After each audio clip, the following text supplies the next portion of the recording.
And so welcome everyone today for this webinar about the VN1 Forecasting Competition. It's a huge pleasure for me to share this content, to see with you together how did the winners win. It's a pleasure for me because this is the first competition we do together with Syrup and Flieber.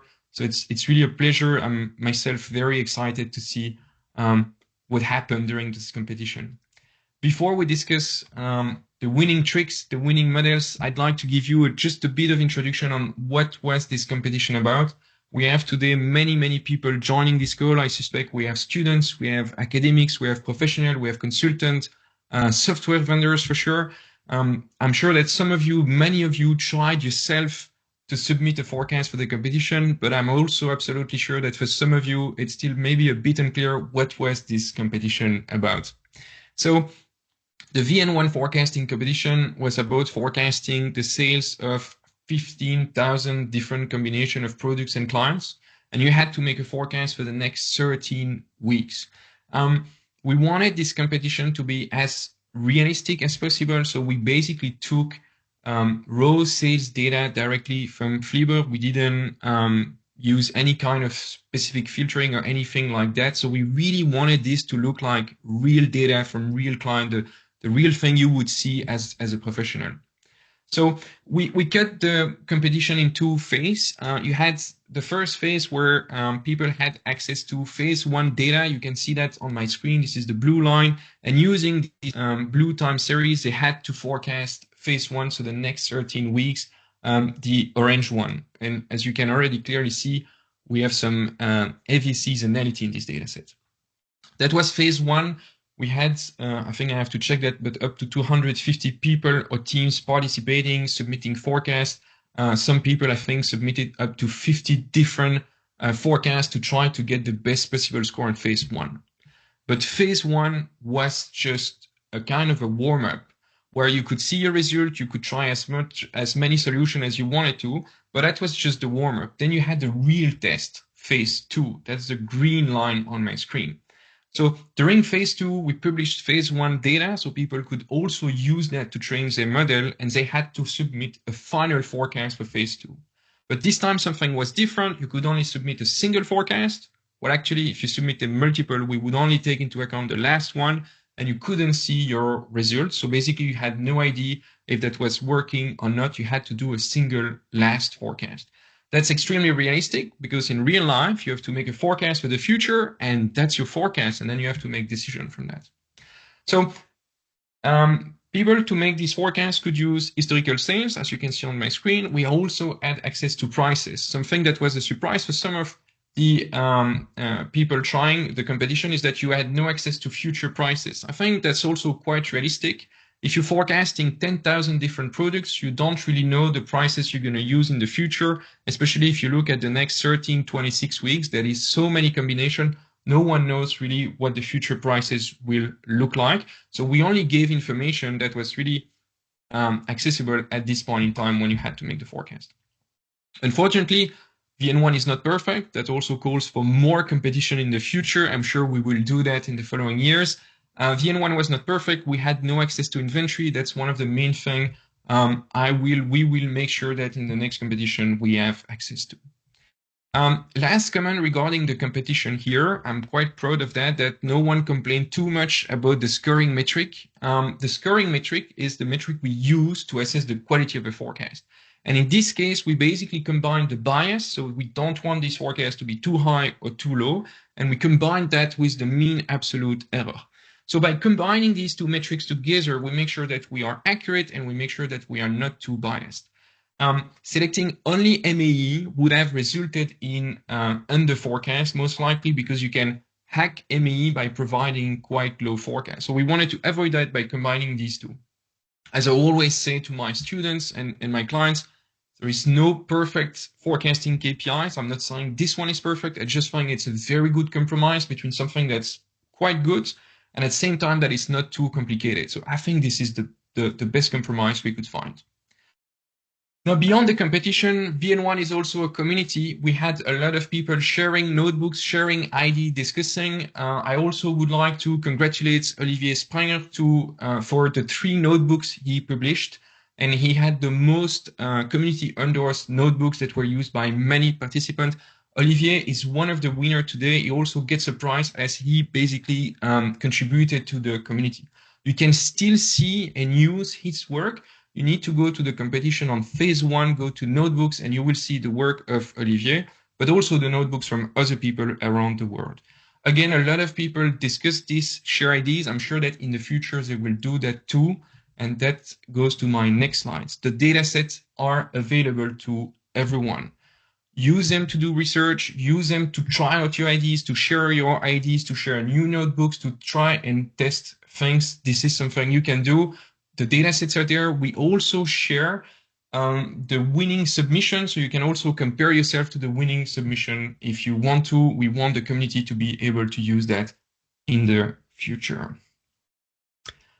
This being said, let me introduce you to the 3 sponsors. We have first Flibber. So Flibber is an online platform for forecasting and inventory optimization for vendors. We also have Syrup, which is helping using AI to forecast and optimize inventory and merchandising decision.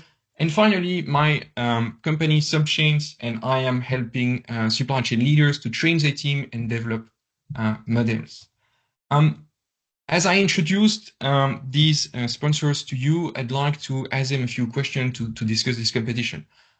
So as said, something that was important for us is to make this competition realistic. This is a real problem with real data. And the data comes from Flibber. So one of the questions I have for our sponsor, Fabricio from Flibber, Fabricio is the CEO of Flibber. How do you at Flibber face this kind of challenge? Because you have to face so many data sets from so many clients, so many products. How do you do this at scale day to day?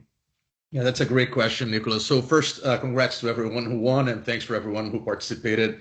Back in May of this year, I think it was May, April, that we had this idea, and we were talking about the competition. I never thought it would be that cool and that much of a success. So thank you everybody for participating and making this such a success. Yes, when we were talking about the data set, Nicholas and I, in the beginning.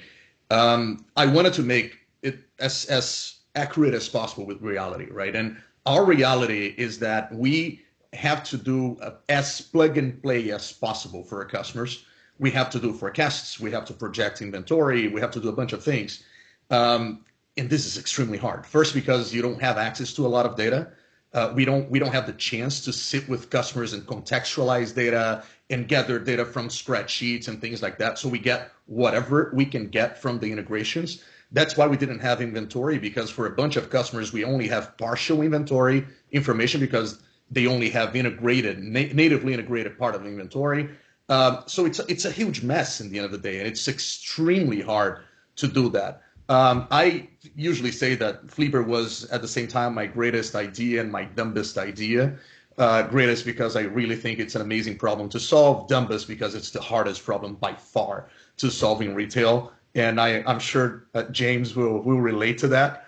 What we try to do, we have a huge layer of contextualization. James and I and Nicholas are going to do a webinar where we're going to talk a little bit about AI and data and stuff, and we're going to talk a lot about that.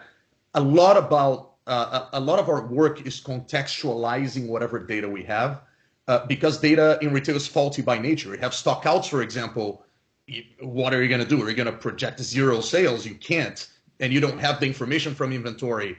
So how do you identify that is a stockout? So a lot of our work using AI, machine learning models and stuff is related to contextualizing data before forecasting. So yeah, thank you everybody. I'm sure you're gonna have amazing ideas from you moving forward, and I'm very excited to exchanging information with you too. Thank you, Fabricio. So James, you are the CEO of Syrup. You do too have to deal with these type of problems at scale with, again, many clients, many products, and I think at times even more challenging products. How do you do that? Totally. And just maybe just to echo Fabrizio, congrats to everyone on the amazing submissions. You know, we deal with these problems day in and day out, but it's amazing to have this forum of like open innovation to share. So congrats to everyone and thanks for participating. Exactly, Fabrizio. We are Fabrizio and Nicholas, we are generating millions of individual forecasting curves on a daily basis. We work a lot with seasonal items and apparel, fashion, footwear, luxury accessories is really kind of our sweet spot. And we have an ensemble of models that we're using, right? There's core models, there's guardrail models, the contextualization or the unifying of the data models, as Fabrizio was mentioning, is a really, really big point, right? Like the having sales data and inventory data and attribute data is really important, but then things like marketing plans and promo plans, right? And hyper localized events and social media interactions and e-commerce interactions. There's this whole kind of web of data that we're using and integrating across, dozens and dozens of customers to then generate forecasts, right? And in our case, we mostly use forecast to then drive an action. So it's not just forecast for delivering a forecast per se to our customers, even though that's part of the proposition.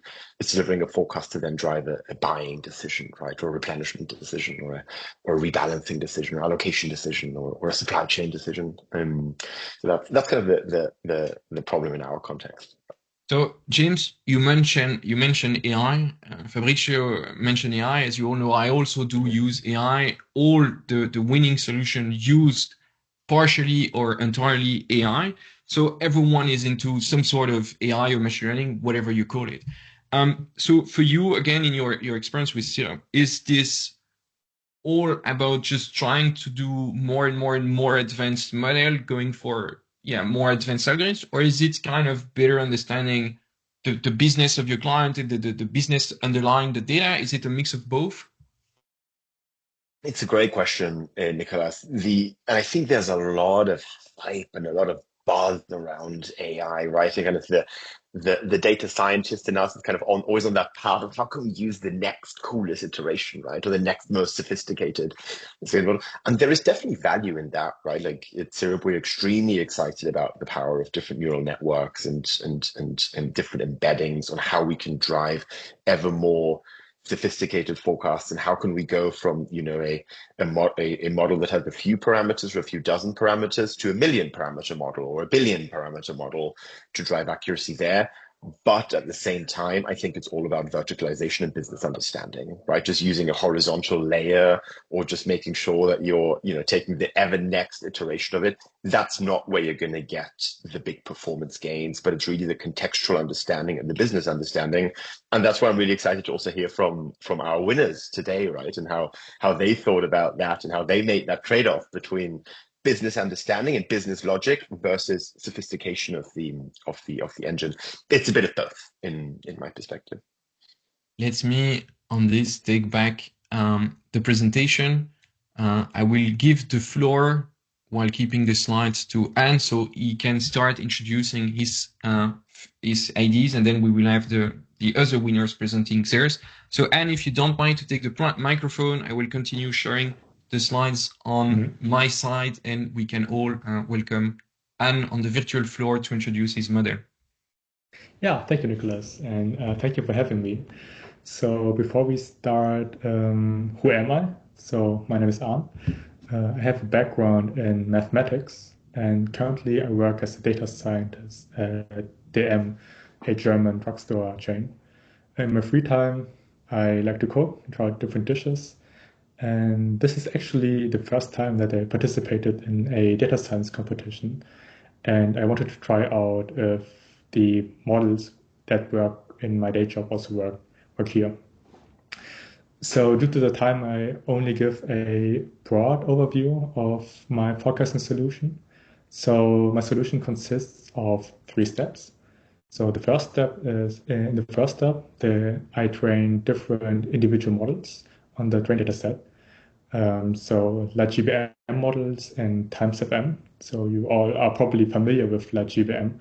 And TimesFM is a foundation model by Google, which is a huge neural net, which is trained on a huge data set of time series. It's a foundation model for time series, similar to how GPT is for text. And then I take the individual model predictions and I do ensembling onto them in the second step using the optimal weights ensemble method. And in the last step, I do some manual adjustments on the ensemble predictions to squeeze out a little bit of performance out of the ensemble forecast and yeah, try to put in my domain knowledge. Yeah, so let's get deeper into the steps. So in the first step, I trained different individual models, and it mainly consists of 3 large GBM models. And the parameters I use there are pretty standard. So I trained the large GBM models with ML forecast, and I used the recursive forecasting strategy. I also tried out direct, but it was pretty unstable on the cross-validation, so I didn't do that. And I applied min-max scaling on the target variable, and I trained 3 models with 3 different losses, L2, L1, and a 3D loss. And for feature engineering, I kept it pretty standard. So I did some date features, four-year features, month features, and target features with lags and rolling statistics. And if I can just add one comment here for those in the audience that may not understand what you meant by recursive. If I'm not mistaken, recursive here means that you forecast 1 week ahead, then integrate this week in the data, and then forecast another week ahead. So you're not the only one using that. I think other people will also use this. So I just wanted to explain this technical term. Yes, exactly. Thank you. Yeah, then the second step of the method was the ensembling step. And there I used a optimal weight ensemble. So the idea behind it, or the goal of that, is that you try to assign weight to each of the individual model predictions and combine them, sum them up in a single forecast.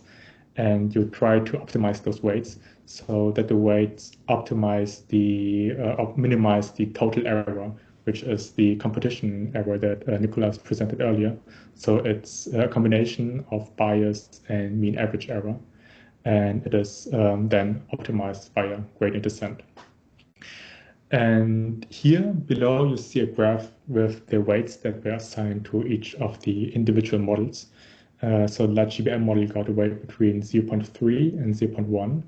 And what was actually surprising to me is that times FM got a pretty high weight of 0.3. Surprising because times FM performed pretty weakly in the backtesting. And also if you read literature, it's not the strongest model, but yeah, it got a high weight. And reversely, the large GBM regressor with a L2 score, which was the strongest in the backtesting, got the third highest weight with 0.2. So I don't know why it happened like that, but this is what it optimized for.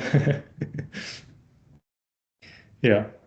And then the last step of the solution is the manual adjustments. So I took the ensemble predictions and tried to put in, I would say, domain knowledge and like override them. So if there's time series where there were no sales in the last 13 days, I assume that there won't be in the future, and overrode the forecasts with constant zeros.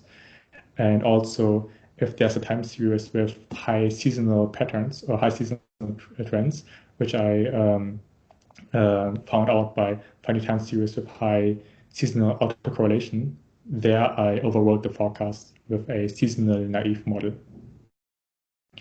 Yeah, so those were the steps. So the question is now, what were the solution or what were the results of each of those steps? So what I did is I took the phase 2, the final sales, and compared them against the predictions of each step and ranked them into the final leaderboard. And if I only took the individual times FM model, it would have a score of 0.59, which would place it which would place it at place 32, and a singular GBM would only place at rank 16. But with the ensembling and the combination, it would pull down the score to 0.49, which would put it at rank 7. And the manual adjustments squeezed out a little bit of performance at the end, and which put it over the edge at rank 5, which is my final rank. So the outcome for me of this competition is that surprisingly foundation models did improve the final ensembling, even though they performed pretty bad in the backtesting.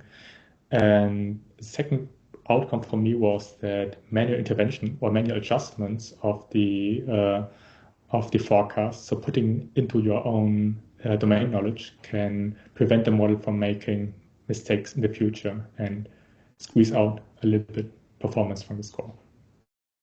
Yeah. So thank you so much. Yeah. And indeed, as you said, I will just add 15 seconds of remark. You are one of the very few, if not the only person to do some of these kind of very small manual adjustments. So that's very unique to you. That's a unique approach. So congrats on that for being the one who is doing something different. Times FM, you are also the only person I'm aware of who use this model. And what's amazing here, maybe I can show back myself to this slide, is that you used it despite the fact that alone it didn't perform well, but you found out that it was really adding value to your ensemble, and you decided to stick to it, and that's why you are among the top 5, because you stick to this technique as well. This is amazing. Thank you so much, Anne, for sharing this with you. Congrats to you. Thanks. Again, you cannot hear the crowd clapping, but I'm sure you have 400 people listening to you and clapping their hands to congratulate you on that. Thank you, and thank you so much. We will then continue with the fourth place for Antoine. Antoine, we use also a very unusual model. I think he was also the only one to use it.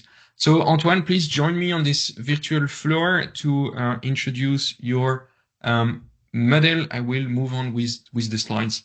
Yeah, thank you, Nicolas. Can you hear me well? Hear me well? Yes. Perfect. So yeah, first of all, I'm presenting myself quickly. I'm Antoine Schwartz. I'm a tech lead data scientist for Decathlon, which is a famous French sports retailers. And I'm specialized in time series forecasting, and especially demand forecasting for supply chain. So obviously this competition was really related to my everyday works. So yeah, 5 minutes is very short. So I draw a small summary of what I've done for this competition. I started with a classical data analysis, and I noted 4 key points in my point of view. First is the price data was only available in the past for this competition. So we have to be aware of future leakage when you are doing bad testing. The second point is actually it seems that all the products were not released at the same exact week. But if in the input data set, the time series has exactly the same length, is because it seems that someone applied a 0 padding. Put 0 before the start of each series. The third point is that even if you are dropping the leading zeros, the overall distribution for the competition is very 0 inflated. It means that we have mainly zeros demand in the data. And finally, if you are zooming on the 3 dimensions describing time series, which are client, warehouse, and products, you can see that each client has its own dedicated warehouses and products. So in fact, we don't really know with this data if a client is related in any way with other clients. We don't know if they are selling the same type of products, or if they are selling in the same stores. So it could be, I don't know, a good idea to do a totally independent modelization by client. Next slide, please. So what I plan to do after this data analysis, obviously testing all the traditional and baseline models, some of them from intermittent demand too, like Croston, obviously exponential smoothing, AutoArima. Then trying to deal with all series and all client in the same algorithm, so one global machine learning model. Could be tabular or neural based, it depends. Then trying a global model per client, or maybe cluster of very similar clients. And then at the end, if I had time, trying some kind of mixture of experts. So the idea is use the past expert I run and trying to find the best mix by time series, maybe by period. So, for example, for a week or for a complete quarter. The next slide. Unfortunately, I didn't find the time to test everything, but I think it could be winning solutions too. But I stopped to the one global machine learning algorithm to deal with everything. And I choose the temporal fusion transformer, TFT, in the Nixla neural forecast package. So few words regarding TFT.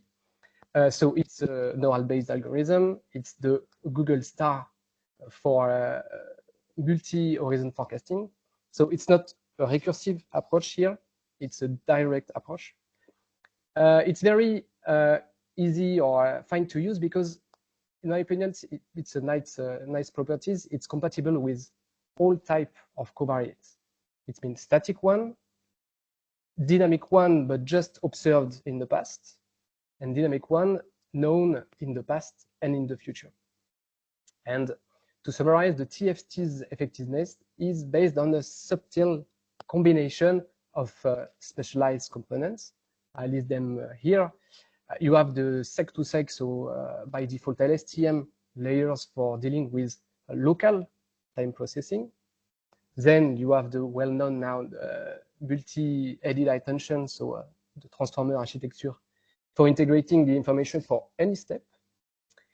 You have a static covariates encoder to condition the forecast on static metadata. And that is important here, in my opinion. It's because, as I said, we don't know if a client is very related to each other. And with the static variable encoder, if you put the client, the warehouse, and the product, you have with TFT some kind of splitted or conditioning forecast, maybe by each client. And that's the case because if you are looking the variable importance at the end, the client is mainly used as a static feature. You have gating component to skip unnecessary parts of the network. And finally, variable selection blocks to just pick what is very useful at each time step. And so you can do a filter on your covariates, input covariates if you want to test a lot of them. Next slide. So the methodology for the competition with TFT was, in my opinion, very classical. I choose the 4 backtesting periods, so 1 for each quarter of 2023, to validate the global performances of my TFT. I did dedicated feature engineering. I delete all the leading zeros. I created some target-based features like the lag 13 and 52 weeks, temporal features, the week number, the year, and finally some price-related features, so directly the price, or the price normalized by all value in the time series, and the price normalized by client.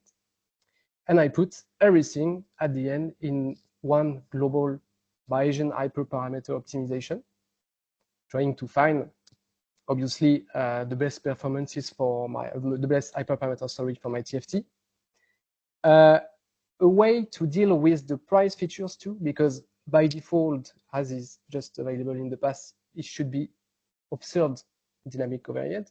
But I wanted to test to use it as known dynamic covariate with a naive projection for future values. Typically, a simple forward field for the last seen values by product. And I tested to compare the continuous training versus training from scratch from each backtesting period until the final period to forecast. And so, next slide, the final hyperparameters look like that. And the end, to be noted here, I use a Poisson distribution loss. Why? It's because it's a well-suited distribution for the zero inflated data. You can note that I use a lot of attention layer 2, 16, and an important dropout. And that's pretty much it. And as a conclusion, in my opinion, it's a very simple solution, easy to scale with a few time series, with a big number of time series. And it takes like 5 minutes to fit and predict for the final submission. If you have a good GPU. Excellent. And that's it for me. Excellent. Thank you so much. If I may add a few comments, what's amazing with your solution, Antoine, is that you are one of the few who didn't use an ensemble, and it's, I would guess very likely that if you had tried any sort of ensemble, you would have got an few extra point of accuracy. So for like, you're the best. You have the best submission that is a model alone, like you're the number one if we only take people who use the single model. So that is just to say how good your model is. What's also, I think, amazing here is that you are using a model that no one else used, which is an amazingly good advertisement for TFT. I never heard of TFT before. So for sure, you got my whole attention, if I say so. Thank you so much, Antoine, again, for sharing this with us. So you cannot hear the crowd, but you have 400 people, I'm sure, clapping for you and cheering for you. This is great. Thank you so much for your work and sharing this with us. So please welcome on stage, on the virtual stage, Arsa, who will then share his own solution, mixing LightGBM and MFLES, FLES. I don't know how you would pronounce that. We'll have to find a way. Arsa, welcome. We are hearing your solution. Thank you, Nicholas. Hello, everyone. My name is Arsan Iksad. I am a senior ML scientist at Wayfair, and I have been in the forecasting field for quite a while. I have contributed to core forecasting engines in segments like e-commerce, heavy machinery, and pharmaceuticals. I'm also avid participants of forecasting competitions. I have been in M4, M5, and now in VN1. Next slide, please. So let's start with why I entered the VN1 competition. So as Nicholas mentioned, VN1 was the first one to focus on real-world intermittent weekly data. And my first goal was to test boosting trees on this data. We know that from the M5 results that boosting trees work very well for daily intermittent data. And we at Wayfair have successfully implemented a similar approach for monthly intermittent data. So it was a good goal for me to test it on weekly data. The second goal that I had was to develop a scalable production-friendly code. So I did not want to have any adjustments, any segmentations, pre or post-processing, and I specifically use the past price information. In my experience, past price information has very limited predictive power in the demand. Specifically, it makes feature selection, parameter tuning, and backtesting complicated. Having said that, if you have the future price, you should use it most probably, and it would be helpful. The other goal was to try to use as pure as possible ML approach. So because in the big companies, these ML approach are ecosystem compatible. They are aligned with the engineering skill sets, engineering teams skill sets, so they can maintain the codes, they can streamline debugging it and maintaining it. Also, majority of these ML models, the boosting trees specifically, they can support enhancements. When the new features becomes available, you can test it. And also, if you have detailed inventory data, you can change your loss function from L2, L1 to a specific loss of your inventory. The other goal was to, as mentioned, check the performance of neural networks, foundational models, or any new models. And the last but not least, the incentive was good. I wanted to win the prize. Next slide, please. In terms of modeling approach, I had success in the first phase by using ensemble of two pure LightGBM recursive approach. But for the second phase, it could be insufficient. If you please take a look at the plot on the right side, specifically if you pay the attention to the exit level of the seasonal data in the last season versus the two previous one. In the two previous one, we exit the season with around 20% higher than we entered that. But in the last season, it came at the same level. So this could be problematic for the recursive approach. Firstly, because the recursive approach is very reactive. Reactive means if you look at the feature importance of the recursive approach, the recent observations or lags are on top of the list. It means that the last observations affect the forecast significantly. And as you might know, it has also the problem of error propagation. If you forecast the first data points with the error or mistake, the errors accumulate toward the end of the horizon. So next slide, please. So because of all these problems, I had to robustify this recursive approach. There are many ways to robustify this recursive approach. The first, as suggested by the winner of the M5 competition, use direct light GBM model. Direct means have one model per horizon. Since you have one model per horizon, each model has their own specific lags and features. So it would not get affected by the recent observations. The cons is it is complicated to maintain in engineering environment. You have to maintain 13 models. You have to do feature selections and parameter tuning for each of them. The second approach is top-down. We forecast at the top level and we disaggregate. Since we're using top-down, the top-line forecast usually captures the overall trend and seasonality better, but disaggregation is not a trivial task, especially for intermittent time series. The third option was to use a statistical method. TBAT is a great model for the normal weekly data, same as Arimo Fourier, but TBAT is a bit slow, especially if you want to do extensive cross-validations. And both of these models faces some challenges for intermittent data. And as far as I know, with regard to Arimo Fourier, it is only implemented in forecast package in R and not in Python. The last option was the method called MFLES. I did not know about this method before I joined the competitions. I saw a notebook from Tyler and I tried to give it a try. So I tried to briefly explain this method, but I highly suggest to go and read the documents on its Stella page. So MFLES method is a time series decomposition approach like ETS. Similar to ETS that decompose time series to trend and seasonality, MFLES is try to decompose it by gradient boosting and weak learning. For example, it tries to extract the trend by using piecewise linear regression, or extract the seasonality by using Fourier terms. Among all parameters, I found that it has two important parameters: test size, which is the number of the period used in each test fold, and the number of the window, the number of the test set basically to utilize to optimize all those parameters. So what I did was I tried to grid search and backtest this model. What I found was very interesting. I found two important characteristics. The model, first of all, I wanted to have a stable model, robust model. It showed a low variance model with a high bias. If you take a look at the right plot, the black line again is the aggregate forecast, the aggregate actuals, and the other lines are the forecast for MFLES with the different parameters. So if you look at the legend, you see that by increasing the test size from 2 to 26, and in the same manner decreasing the number of windows from 26 to 2, the bias decreases. So there is a pattern in terms of the bias and these two parameters. So I concluded that if I ensemble enough of these models, since it is low bias, since it is low variance, I could overcome the bias issue, and it would be a good complementary to light GBM model. Light GBM is the opposite. Next slide, please.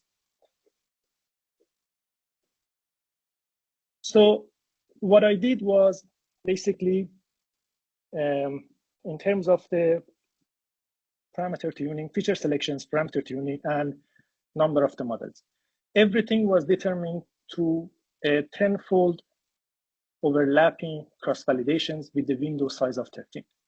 It was overlapping, it was moving forward 1 month ahead.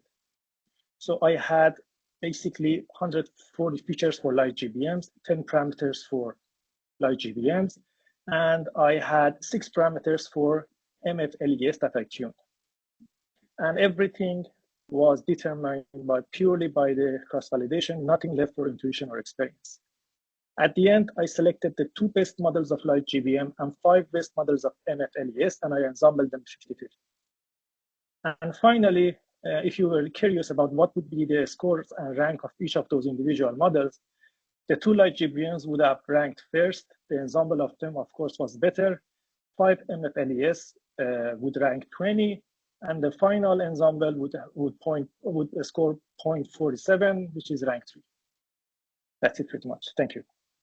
Thank you so much, Asa. I'm really, really impressed by your solution. If I may add a few things, going back a few slides, what is amazing here is that, as you said, you won first place, and yet You didn't just think, okay, I'm gonna just do the same and go on with it. You really took the time to reassess, was my winning solution for first place still gonna win second phase? And then you were thinking about it. You tried new thing. You again just didn't just sit down and enjoy first place. No, you continue to work to try out new things. This is just amazing. Congrats to you. I'm really, really impressed by this and your ability to understand the risk of recursive, and you saw this risk before submitting. So without saying the test set or anything, you were just thinking, look, these 2 points are weird. I need to think again about it. This is amazing, Ersa. You are an amazing professional there. I want to add a few words for the crowd there, because Ersa and I, we know this pretty well, but MFLES, which is not extremely easy to say for me, is kind of the new model for VN1. It's a model we never heard of before. I never heard about it before. It is new to Arsa as well. It's new to many, many people. This is a model that has been proposed by Tyler Bloom, and Tyler proposed an implementation of MFLES as a notebook for phase 1. So if you're interested to try out MFLES, you can go to the notebook of phase 1 and you will see the notebook from the author of MFLES. He is also most likely listening to us right now. So big congrats to him as well for proposing this new model that here helped Arsa to propose the final solution. Arsa, congrats again on your score. That's an amazing presentation. It was very, very insightful. Congrats on your work. So let's now welcome Justin Justin, who will introduce the second winning solution, which is, as I understand, a mix of light GBM again and seasonal theta. Justin, welcome to the virtual stage. You can take the lead now. Hi, so my name is Justin Furlot. First, I guess a little about me. I have a master's degree in mathematics from the University of British Columbia. In particular, I studied the quantum Hall effect. I'm a data scientist. I've been working with Fiddlehead technology for a few years now, creating forecast pipelines for some large clients in the food and beverage industry. Outside of work, I've been playing guitar for most of my life. I enjoy cooking and watching hockey. And the reason I joined this competition was, I guess, two reasons. The first was to get more exposure to global machine learning models for time series. But the second was also just to see how I stack up, I guess, against other experts in the industry. It's a good, I guess, measuring stick to see how you're doing. So the first thing I want to talk about before the model is the backtesting approach, which in my opinion is just as important that you get a good backtest approach as you get a good model. So the horizon for this competition was 13 weeks. So I decided to come up with a scheme of 4 non-overlapping validation folds. And the thinking there was that allows me to evaluate my model against every period of the year. So what I didn't want to happen was have validation sets that only cover, say, the second half of the year, and then your model performs really well on those, but when January comes around, it performs very poorly. And you might have no way to know that because you haven't validated your model on that time period. The other thing to note is the phase 1 evaluation set that determined the leaderboard. Once it was made available, I actually reserved that as a test set.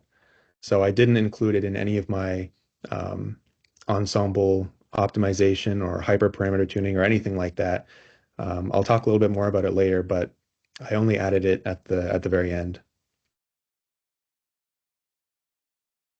So for my modeling approach, I didn't use any outlier removal or sort of transformations. I did try several categories of models, so deep learning, machine learning, and classical time series models. The models that I tried, at least, I found that deep learning and linear models were not so effective. Like a lot of the other competitors, I found that light GBM was quite good, and I found that theta was the best statistical model that I tried. So from this point on, the rest of the competition basically was trying to refine the light GBM, tune hyperparameters, and that sort of thing.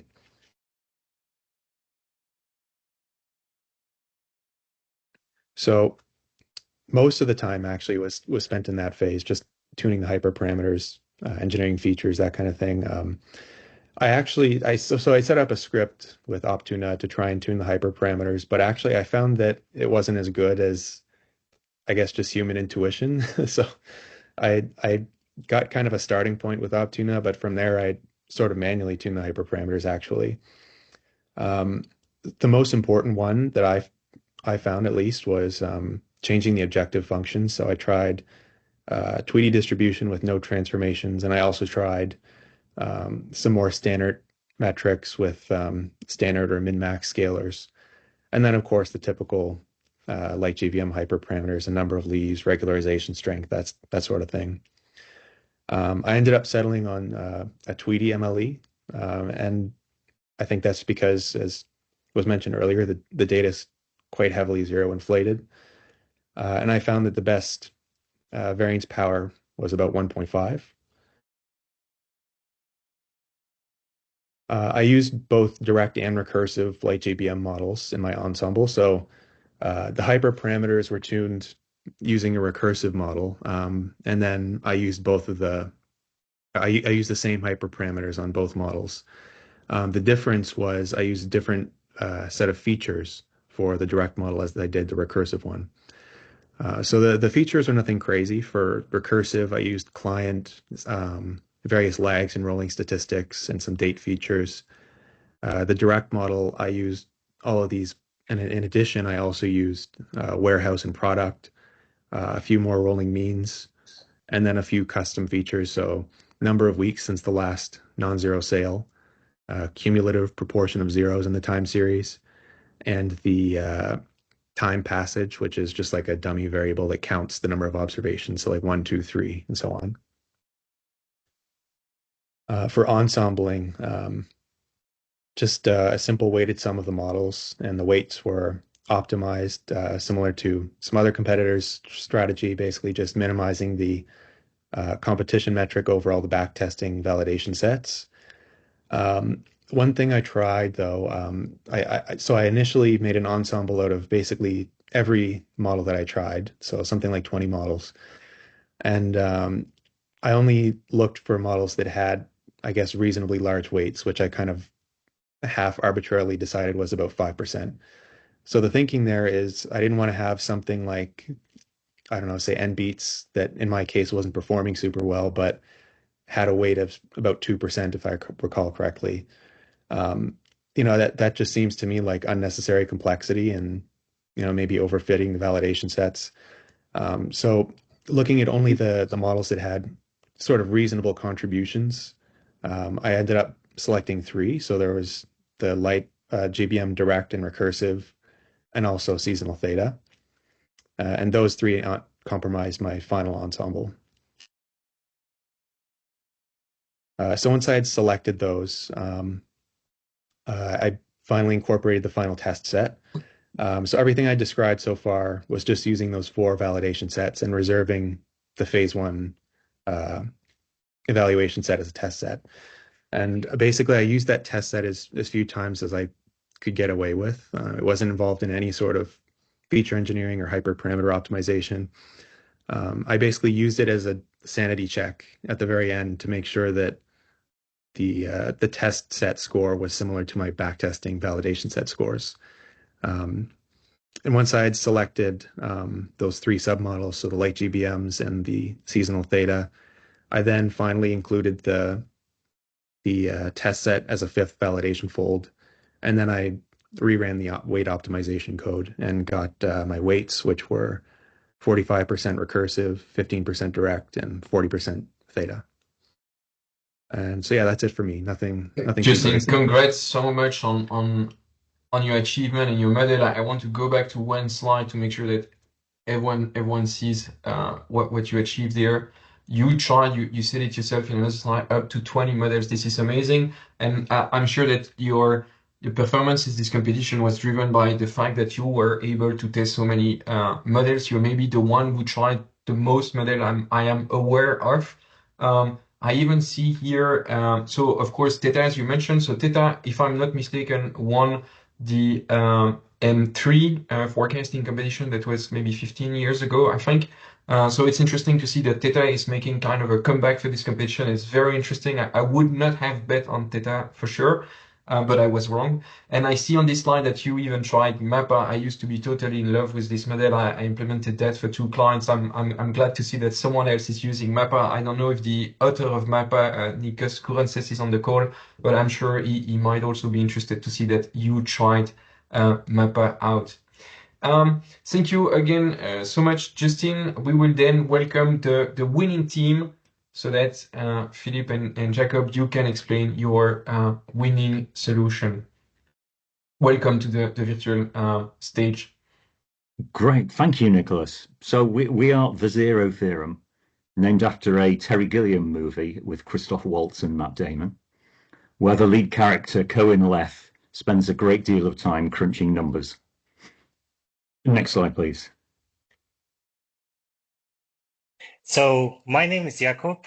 I'm a data scientist, lead consultant at Lingaro, and I help companies to improve or implement advanced forecasting solutions from the scratch. And I'm Philip from Atlantic Insight. We help organizations improve performance within their customer operations, which often requires improvements to forecasting and resource planning methodologies. Now, our first model is an anchored multiplicative seasonal index. And while exploring the data, I selected a 4-week anchor period in September 2022, and then calculated seasonal indices for each of the next 13 weeks as the actual sales for those weeks, divided by the weighted average of the anchor period. And then to calculate the forecasts for the 13 weeks of 2023, I multiplied the weighted average of the last 4 known weeks by the 13 seasonal indices. I gave the high demand products individual indices. Low demand products that showed growth over Christmas were given client level indices, and small products that decreased over Christmas were given individual flat indices. I then expanded it to use 2 years of historical data. And for phase 1, it gave us an error score of 0.553, which was a great advance on the weighted average benchmark score of 0.634. Now, the second model used seasonal ARIMA, calculated for each product individually. The best performing SARIMA model also gave a score of 0.553 for phase 1. I used the stats models library, and it took about 4 hours to make forecasts for all products. I then combined the AMSI and SARIMA forecasts using a simple average to give an improved score of 0.529 for phase 1 using only statistical methods. Next slide, please. So our third model is like GBM. And for me, my participation was quite spontaneous, and I've had only few hours to participate in phase 1.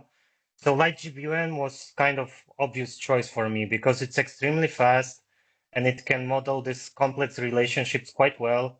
It's scalable global model that can handle also interdependency between related series. And my approach to exploratory data analysis was simple as well. So I visualized time series across all hierarchies using random sampling. And this helped me to identify many interesting patterns that I could later on address while I was crafting the features for the tree. So for example, I observed multiple seasonal patterns for some IDs, some client/warehouse specific patterns, and this expected price target correlation. Next slide, please. So I used cross-validation approach focused on recent data, and that was a choice because I thought that, and I also observed that very often for these fast-growing e-commerce businesses, this older data is not really representative and not reflecting latest market dynamics. However, evaluating against last year's objective period allowed me to assess how well my LightGBM can capture the seasonal patterns. Next slide, please. So my modeling approach, I chose parameters based on the insights from EDA and also experience with similar data sets. And I quickly realized that actually for this competition, feature engineering is a way to go for me. And I was adding many features based on my EDA observations. So some trend lines, rolling averages, rolling medians, seasonal rolling averages, and stuff like that. And each time I was adding a new feature, I was benchmarking against my previous LightGBM model and some other less complex methods for continuous refinement. And if the correlation between the local validation and the competition leaderboard was satisfying, I was moving on to the next iteration. And so in conclusion, this entire feature engineering process was quite thoughtful, and it was a direct extension of EDA findings. Next slide, please. Okay, so with these three models performing well, we combined them using the three weightings there to arrive at a phase one score of 0.499, which put us towards the top of the leaderboard in phase one. Next slide, please. So we conducted some post-processing steps. We conducted the detailed client-by-client analysis to verify the reliability of each forecast. We treated some outliers and applied adjustments where it was necessary. And for the final forecast, we applied very simple smoothing using future forecast averages due to the fact that we put a lot of weight to LightGBM, and it was capturing a little bit of the noise. Next slide, please.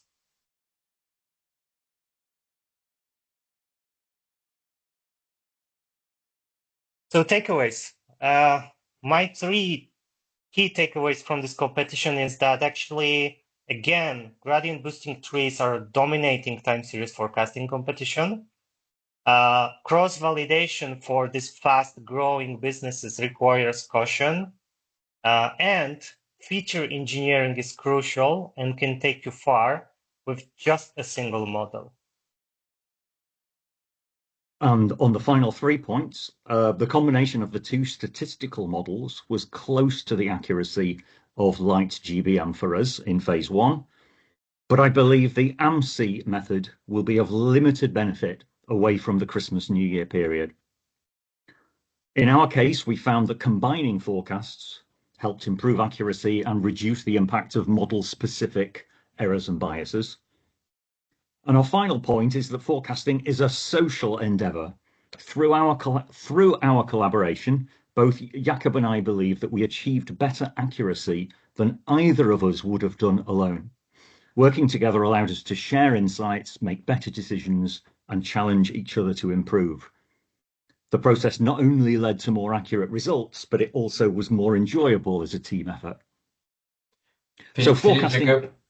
Yes, so congrats so much. Thank you so much for sharing that with us. It's amazing listening to your story. You basically did like all the best practices and you finished this presentation on this final note of working as a team. This is amazing. If I may go back on a few slides, the process you share for testing and validating your model is amazing. You worked as a team. You merged very different model. Even Sarima, I would never have bet on Sarima. This is amazing that Sarima is used by the winning team. Again, I would have bet against that, but you use it. It's amazing. Here, the feature that you use, Jakob, are very unique to what you did. I'm unsure other teams used these type of features. So you really went for the extra step.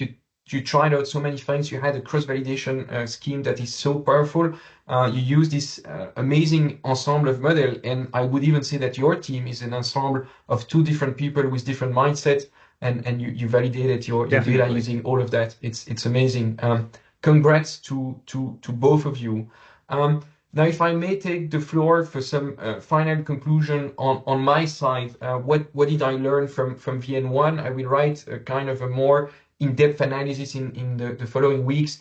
One of the first things I'd like to say is that I wouldn't draw any definitive type of conclusion based on, at the end of the day, it's still a single data set, a single forecast submission.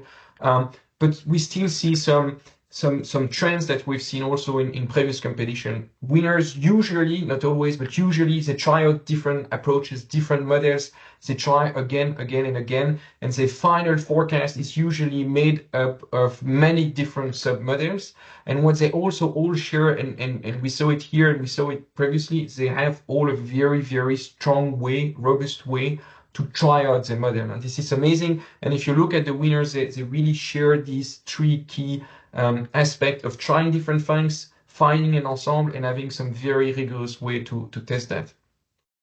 Now, if I may conclude on one thing regarding these models, what I've seen is that most winning solution of VN1, of M5, and other competition rely on LightGBM. I use LightGBM myself for all my clients, and I advise all the people I coach to use LightGBM. I also advise anyone listening, if you want to give it a try for a first model, my humble advice would be, so should you. You should also give a try on LightGBM. Everyone, it was a pleasure to share this content, this webinar with you. I was so deep into all the explanation that the winning teams gave that I forgot to change slide because I was myself so absorbed with what you were sharing. Thank you so much, everyone, for joining. We had up to 400 people in the audience listening to you. Thank you to the winning team. It was a pleasure. We will try to publish this content, of course. Have a great day, have a great evening, and see you around